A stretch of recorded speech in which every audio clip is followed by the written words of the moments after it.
Zamislite da vam neko otme decu, ode na drugi kontinent, a vi ostanete sami, bez pomoći, bez odgovora. Zamislite da se borite više od godinu dana da ih vratite dok vas javnost osuđuje, a mediji razapinju. Ovo nije film. Ovo je stvarna priča Tanje Savić. I ono što je prošla ne bi poželjela ni najgorem neprijatelju. Tanja Savić, pevačica koju je publika volela zbog iskrenosti i rekvasi emocije, našla se u paklu koji je trajao više od godinu dana. U aprilu 2020. godine njen suprug Dušan Jovančević, bez njenog pristanka, odveo njihova dva sina, Maksima i Đorđa, u Australiju. Tanja je sve ostala u Srbiji, slomljena, očajna, bez kontakta sa decom, bez prava da ih vidi, bez odgovora. Njena borba je počela tiho. Prvo preko advokata, onda preko institucija. Suđenja su se vodila u Australiji. Tanja je morala da dokazuje da je sposobna majka.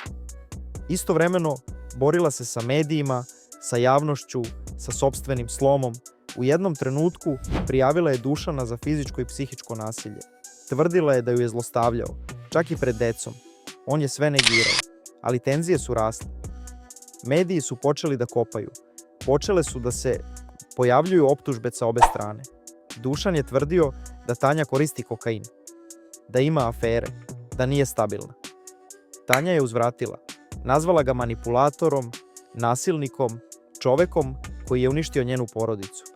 Njihova privatna drama postala je javni rat. U junu 2021. godine Dušan je predao papire za razvod u Australiji, ali ni tada nije bilo mira.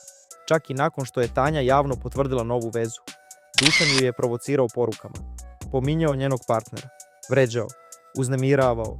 Njihova priča postala je medijska sapunica. Ljudi su se delili, jedni su verovali Tanji, drugi su sumnjali. Ali jedno je bilo jasno, ovo nije bila obična estradna svađa. Ovo je bila borba za decu, za dostojanstvo, za istinu. Tanja je na kraju uspela da vrati sinove, ali cena koju je platila bila je ogromna. Psihički slom, medijski linč, borba sa institucijama, borba sa bivšim partnerom. I sve to dok je pokušavala da ostane majka, umetnica, žena. Danas Tanja nastupa, snima pesme, gradi karijeru, ali deo nje je zauvek ostao u tom periodu. U borbi, u suzama, u tišini. Ovo nije priča o estradi, ovo je priča o majci koja je prošla pakao da bi zagrlila svoju decu. Ovo je priča o ženi koju su pokušali da slome, ali nisu uspeli. I možda je baš zato ova ispovest i dalje odzvanja, jer pokazuje koliko daleko ide ljubav kad je ugrožena. Tanja Savić je dokaz da snaga žene ne dolazi sa bine, već iz srca.